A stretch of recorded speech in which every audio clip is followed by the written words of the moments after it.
안녕하세요. 아나운서 정세진입니다.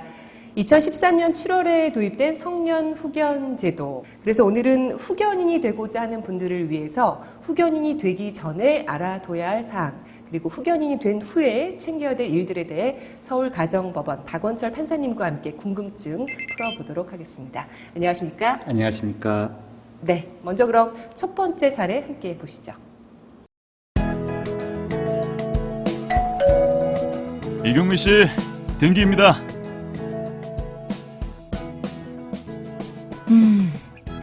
이제 후견인이 됐으니 어머니 예금과 보험금을 인출할 수 있겠네.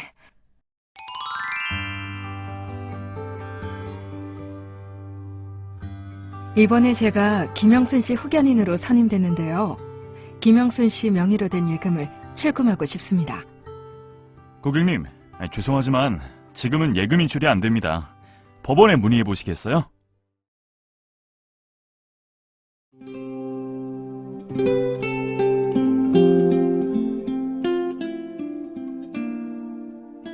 제가 은행에 가서 어머니 통장에서 돈을 찾으려고 하니까 안 된다고 하던데요. 왜 그런 건가요? 아직 재산 목록 보고서를 제출 안 하셨네요. 재산 목록 보고서요? 그게 뭔데요? 어머니 김영순 씨 재산을 파악해서 재산 목록 보고서를 작성하신 후 법원에 제출하셔야 합니다. 그래야 예금을 출금하실 수 있어요. 저는 어머니 예금이나 보험이 뭐가 있는지 잘 모르는데요. 어떻게 어머니 재산을 확인하라는 말씀이죠? 네, 영상 잘 봤습니다. 이게 후견인이 되면 피후견인, 어머니의 재산이 뭐가 있는지를 목록을 작성해서 법원에 제출을 해야 되는군요. 네, 후견인은 후견 시작 후 2개월 내에 피후견인의 재산을 조사한 다음 재산 목록 보고서를 작성해 제출해야 합니다. 중요한 점은 이렇게 재산 목록 보고서를 제출하기 전까지는 피후견인의 재산에 대해 권한을 행사할 수 없다는 점인데요. 영상 속 이경미 씨처럼 재산 목록 보고서를 제출하지 않으면 어머니 예금이나 보험금을 인출할 수 없고 재산을 처분할 수도 없습니다. 네, 재산 목록 보고서를 후견인이 그러면 작성을 하려면 어머니 재산이 어디 있는지, 얼마나 있는지를 알아야 되잖아요. 네. 그건 또 어떻게 다 알아낼까요? 네, 방법이 있습니다. 바로 상속인 금융거래조회 서비스를 활용하시면 됩니다. 상속인 금융거래 조회 서비스. 네. 조회 결과를 확인한 후 해당 은행이나 보험회사를 방문하여 예금 잔액 증명서 등 각각의 증빙 자료를 발급받아 제출하시면 됩니다.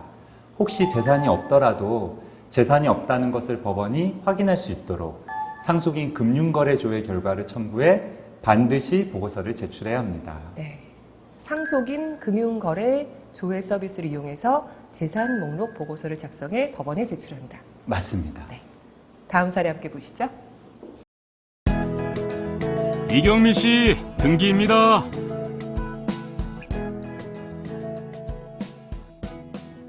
이게 뭐지? 기일 소환장?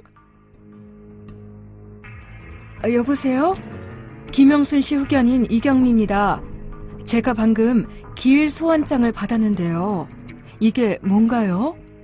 후견인께서 후견 사무 보고서를 제출하지 않으셔서 이번에 경고 조치를 받으셨습니다. 2주 뒤 법원에 출석하셔야 합니다. 후견 사무 보고서요? 보고서를 꼭 제출해야 하나요? 네, 심판문에 매년 후견 사무 보고서를 제출하도록 되어 있습니다. 피후견인인 어머니 김영순 씨의 재산을 사용한 내역과 어머니의 신상 변화에 대해 후견 사무 보고서를 작성해서 제출하셔야 합니다. 아니, 병원비 말고는 특별히 쓴 것도 없고 어머니도 잘 모시고 있는데 그런 걸 꼭 작성해야 하나요? 그런 걸 쓸 시간도 없는데. 보고서 대신 지금 전화로 말씀드리면 안 될까요? 자, 영상을 보니까 후견인 이경미 씨 또 곤란한 상황을 겪게 되는데요. 후견 사무 보고서를 제출하지 않아서 소환장을 받았어요. 네. 일반인 입장에서 소환장이라는 건 굉장히 무서운 일이거든요. 법원에 소환이 된다. 이게 후견 사무 보고서라는 게 뭔지 좀 자세히 설명을 부탁드려요. 네, 후견 사무 보고서가 좀 생소하실 텐데요. 이 후견 사무 보고서는 후견인이 1년 동안 수행한 신상 보호와 재산 관리 상황에 대해 기재한 서류입니다. 자세히 좀 말씀을 드리면요. 우선 어머님이 어디에서 지내셨고 누구의 돌봄을 받았는지 신상 보호 상황에 대해 기재하시면 됩니다. 그 다음으로는 어머니를 돌보면서 발생한 병원비나 세금, 각종 비용 지출 내역 등 재산 관리 상황을 기재하고요. 그 다음에 각각의 증빙 자료를 첨부하여 이 보고서를 제출하시면 됩니다. 네. 법원은 이 보고서를 기초로 후견 활동을 감독하게 됩니다. 그러니까 이제 후견인 활동을 하면서 어머니를 어떻게 모시고 있는지 일기도 이렇게 좀 쓰시고 네. 어떻게 지출 병음이나 이런 것들을 어떻게 지출했는지 가계부도 좀 정리하시고 이렇게 매번 정리를 해서 보고서를 만들어 뒀다가 법원에 제출한다. 후견 사무 보고서를 만약에 제출하지 않으면 무슨 일이 생기는 건가요? 네, 그런 경우 법원은 후견인에게 보고서 제출을 요구하거나 법원으로 소환하여 조사할 수도 있습니다. 이러한 조치에도 불구하고 보고서 제출을 하지 않는 경우에는 후견인을 다른 사람으로 변경할 수도 있으니 주의하셔야 합니다. 후견 사무 보고서는 1년에 한 번 보내나요? 네, 후견인은 통상적으로 1년에 한 번 후견 사무 보고서를 제출하면 됩니다. 네, 잘 알겠습니다.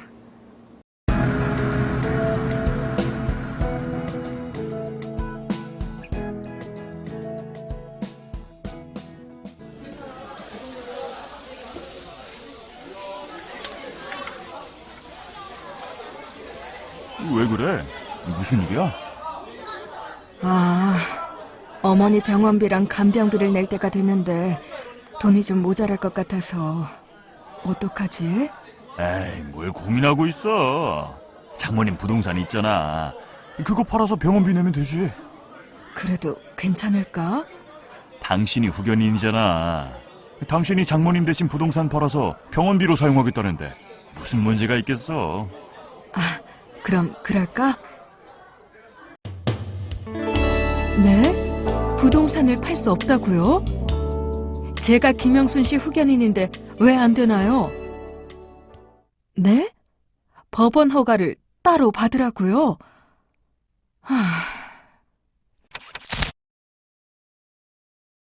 네, 영상 속의 이경미 씨 후견인이 되면 이제 어머니의 모든 것들을 잘 처리할 수 있을 거라고 모두 다 처리할 수 있을 거라고 생각했는데 부동산이라서 그런가요? 여기서 딱 걸렸습니다. 후견인이라고 다 처리할 수 있는 건 아닌가 봐요? 네, 매우 중요한 문제인데요. 후견인이 되었다고 모든 행위를 대리할 수 있는 건 아닙니다.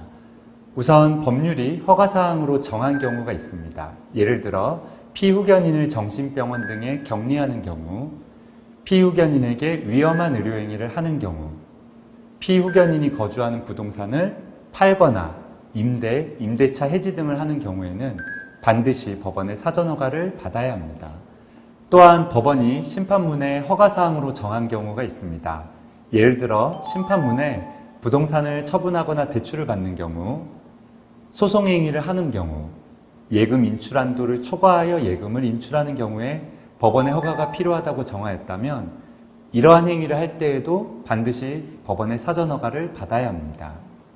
법원의 사전허가 없이 어머니의 재산을 처분했다, 처리했다 이렇게 되면 어떤 일이 생기는 건가요? 네, 후견인이 피후견인 재산을 법원 허가 없이 처분한 경우에는 법원은 원상 회복 명령을 하거나 후견인 변경, 형사 고발 등의 조치를 하게 되니 이 점을 주의하셔야 합니다.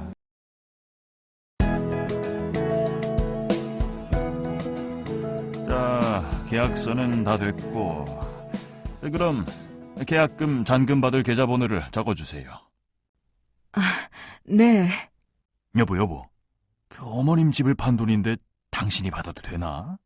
그 어머님 계좌로 받아야 하는 거 아니야? 잔금까지 받고 나면 복비도 내야 하고 양도세도 내야 하고 또 그동안 썼던 비용들도 정산해야 하는데 그때마다 은행 가서 처리하려면 힘들잖아. 그냥 내가 후견인이니까 내 통장으로 받아서 관리하면 되지. 아, 그렇긴 하네. 그러려고 후견인이 된 거니까. 여기요. 제 계좌로 입금 받을게요. 네. 영상 속의 이경미 씨 말처럼 후견인 명의로 뭐 계좌를 만들어서 일처리를 하면 그 어머니의 뭐 병원비나 이런 것도 다 이 후견인 명의로 다 처리를 하고 후견인 입장에서는 굉장히 이게 필요한 일이고 또 굉장히 편리한 일인데 이렇게 하면 안 되는 건가 봐요? 네, 후견인께서는 그렇게 생각하실 수도 있는데요. 가족이 후견인이 되면 후견인 마음대로 피후견인 재산을 사용할 수 있다고 여기는 경향이 있습니다. 하지만 후견이 개시된 것은 피후견인의 신상과 재산을 보호하기 위한 것이지 후견인의 이익이나 편의를 위한 것이 아닙니다. 따라서 피후견인 재산은 반드시 피후견인 명의로 투명하게 관리되어야 합니다. 영상 속의 이경미 씨처럼 후견인 명의 계좌로 관리하는 경우에는 법원은 즉시 원상회복 명령을 하게 됩니다. 네. 그러면 후견인 입장에서 상당히 사실 불편한 일이긴 한데 어찌됐든 피후견인의 계좌 안에서 이 입출금이 이루어져야 된다. 이 점을 좀 명심을 하셔야 될 것 같고 그러면은 그 치료비 같은 거 돈 빼고 그럴 때는 어떻게 해야지 후견이 그나마 좀 편리할 수 있을까요? 네, 중요한 질문인데요. 그래서 피후견인 계좌와 연동된 체크카드를 발급받아 사용하시는 게 좋습니다. 그래야 피후견인 재산을 보다 투명하게 관리할 수 있고 나중에 지출을 증빙하기에도 쉽습니다.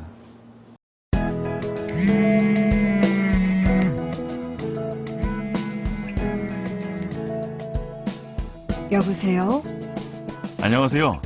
가정법원 후견센터의 김공정 감독관입니다. 이경미 씨 맞으십니까? 네, 맞는데요. 다름이 아니라 김영순 씨 후견 사무 보고서를 아직 제출하지 않으셔서 전화드렸습니다.